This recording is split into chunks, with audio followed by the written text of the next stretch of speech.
Halo semua, kembali lagi bersama gue Reza dari channel iLinks Indonesia. Belanja online saat ini sudah menjadi hal yang biasa bagi kita masyarakat Indonesia. Ada banyak sekali platform e-commerce di Indonesia, seperti Tokopedia, Shopee, Bukalapak, Lazada, dan masih banyak lagi. Nggak jarang di saat kita membeli sebuah produk, khususnya produk elektronik, setelah 2, 3, bahkan sampai 6 bulan ke depan, produk gadget yang kita beli itu rusak. Entah itu karena kecelakaannya tidak disengaja maupun tidak disengaja. Dan bahkan mungkin produk yang kita beli itu kecurian. Nah, buat mengatasi masalah itu, beberapa e-commerce punya fitur yang namanya asuransi. Biasanya asuransi itu mengcover masalah-masalah yang tadi gue udah sebutin. Tergantung model asuransi apa yang kita pilih. Jika pengajuan asuransi kita diterima, biasanya asuransi akan langsung mengirimkan dana kompensasi ataupun barang pengganti. Oke, di video kali ini gue akan sharing ke kalian tentang gimana caranya ngeklaim proteksi gadget di Tokopedia. Kenapa Tokopedia, Bang? Ya, karena gue udah ada pengalaman ngeklaim asuransi di sana. Oh iya, disclaimer dulu, di sini gue nggak di-endorse, dibayar, atau apapun itu sama Tokopedia. Jadi ini pure 100% apa yang gue alami. So, nggak usah lama-lama lagi, yuk langsung aja kita ke videonya. Oke, pertama-tama, sebelum kalian membeli barang elektronik di Tokopedia, gue menyarankan teman-teman buat centang fitur proteksi gadget di Tokopedia. Apalagi buat teman-teman yang beli barang elektronik yang harganya itu jutaan, belasan, atau puluhan juta. Nah, fitur itu biasanya ada di saat kita mau check out barang. Nah, biasanya itu akan dikenakan biaya tambahan ya. Nah, besar biayanya itu tergantung seberapa mahal barang yang kita beli. Tapi ya nggak mahal-mahal banget sih, biasanya itu 10-50 ribuan. Nah, kenapa gue bilang buat selalu aktifin fitur itu kalau lagi beli gadget di Tokopedia? Karena kita nggak bakal tahu apa yang bakal terjadi ke depannya. Entah itu amit-amit kita kecelakaan dan HP kita rusak, atau mungkin amit-amit ya, jangan sampai HP kita itu kecurian, gadget kita kecurian gitu. Nah, jatuhnya asuransi ini buat jaga-jaga. Ya, hitung-hitung daripada kalian harus mengeluarkan biaya lebih untuk servis atau beli barang baru, mendingan keluarin biaya tambahan di awal yang nggak terlalu besar untuk ngecover barang kita. Oke, di sini gue cerita aja ya. Gue pernah punya pengalaman yang nggak mengenakan tersebut. Jadi di video yang ini, gue udah bilang kalau laptop gue ini pernah kesambar petir. Dan karena itu, layar laptop gue itu konslet, yang ngebuat gue nggak bisa ngapa-ngapain itu laptop. Nah, karena waktu itu kita sempat checklist fitur asuransi di Tokopedia, gue kepikiran untuk ngeklaim asuransi itu, biar gue nggak ngeluarin uang gede untuk biaya servisnya. Nah, setelah itu gue pergi ke website Tokopedia di bagian asuransi.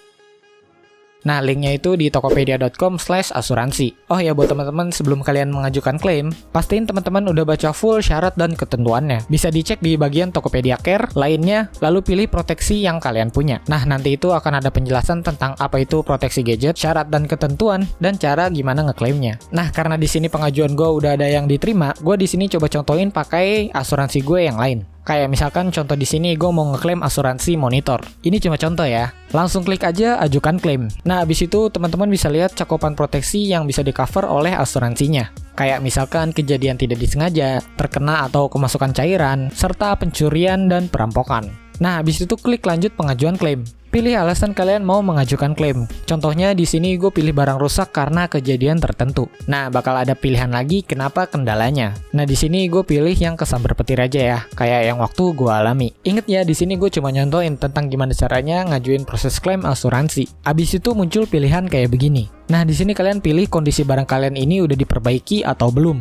Karena waktu itu kondisi barang gue udah diperbaiki, ya gue pilih yang sudah diperbaiki. Oke, di bagian ini kalian bisa catat atau screenshot dokumen-dokumen yang diperlukan untuk mengajukan proses klaim. Kalau dokumen tersebut sudah ready, bisa lanjut ke formulir. Nah, habis itu akan muncul formulir yang harus kalian isi. Kayak misalkan data diri, nomor seri barang yang kalian punya, dan kronologi kejadiannya. Sebagai catatan aja buat kalian untuk mengisi kronologi kejadian, isi sesuai dengan apa yang kalian alami. Jangan dilebih-lebihkan. Cerita jelas dan detail mengenai kejadiannya, agar pihak asuransi ini bisa mempertimbangkan pengajuan kalian ini asli atau enggak. Nah, kalau untuk gue, waktu itu gue nulis kronologinya kayak begini.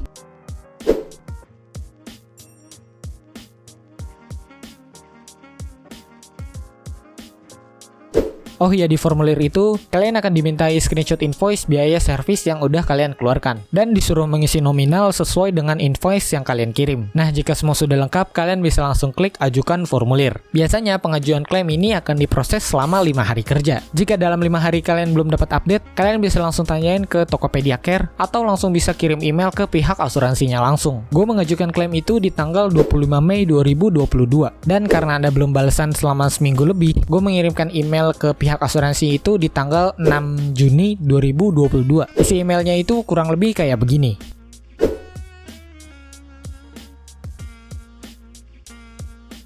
dan dibalas sama pihak asuransi di tanggal yang sama. Kurang lebih isinya kayak begini.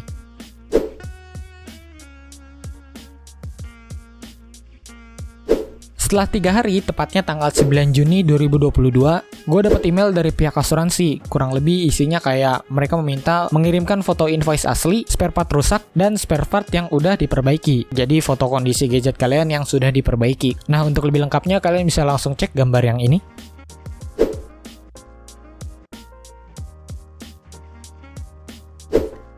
Nah, karena gue dapet email kayak gitu, ya gue langsung aja foto semua dokumen-dokumen yang diperlukan lalu gue kirim ke pihak asuransinya. Beberapa minggu berlalu sampai di tanggal 24 Juni 2022, gue dapet email dari pihak asuransi, mereka mengajukan proposed adjustment. Buat yang nggak tahu proposed adjustment, simpelnya itu kayak misalkan biaya servis yang lo keluarkan segini, tapi asuransinya itu bisa nge-cover segini, kayak gitu. Nah, dokumen itu harus ditandatangani, lalu kita kirimkan kembali ke pihak asuransinya, beserta spare part yang rusak dan invoice asli biaya servisnya. Jadi buat teman-teman yang mau servis, pastiin spare part yang rusak itu teman-teman simpen.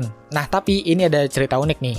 Sebelum di tanggal 24 itu, pihak asuransi ini sempat nolak pengajuan gue. Alasannya karena gue melakukan servis di tempat yang bukan service centernya. Dan gue melakukan pembayaran tidak secara transfer, melainkan secara cash.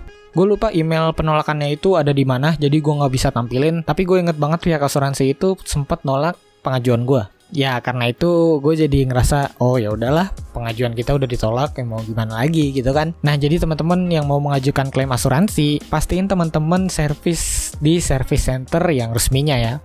Nah, lanjut sampai dengan di tanggal 24 Juni itu. Ya karena gue bingung kan kenapa tiba-tiba diterima lagi, padahal awal-awal itu pengajuan gue ditolak. Jadinya gue langsung tanyain ke pihak asuransinya. Jadi pihak asuransinya itu menerima alasan gue yang melakukan servis di service center yang bukan resmi dan melakukan pembayaran secara cash bukan transfer. Ya lanjut sampai semua spare part, dokumen-dokumen yang dibutuhin, invoice dan lain-lain gue kumpulin dan semuanya itu gue kirim ke pihak asuransinya. Waktu itu gue kirim pakai ekspedisi JNE ya. Sampailah di tanggal 29 Juni 2022 gue dapet email dari pihak asuransi yang bilang kalau semua dokumennya ini udah diterima. Nah, setelah diterima, dokumen-dokumen itu akan langsung dicek oleh pihak asuransi, ini bener atau enggak, ini valid atau enggak. Nah, kalau semua dokumen udah dinyatakan lengkap, pihak asuransi akan langsung masuk ke tahap pencairan dana di saldo Tokopedia. Dan semua itu berakhir di tanggal 4 Juli 2022. Asuransi gue diterima dan dana itu langsung cair ke saldo Tokopedia yang bisa gue tarik ke rekening pribadi gue.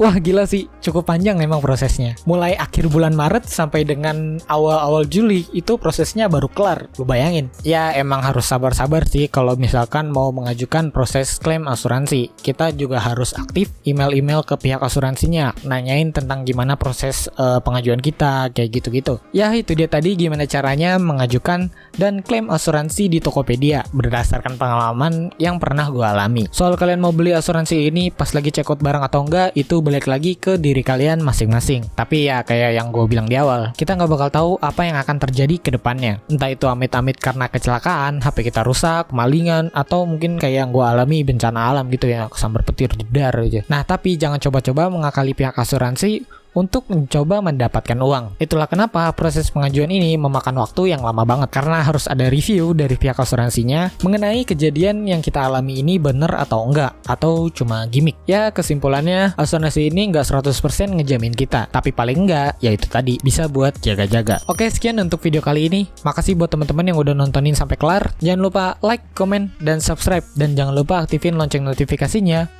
biar nggak ketinggalan video terbaru dari iLinks Indonesia. Gue Reza pamit. Bye.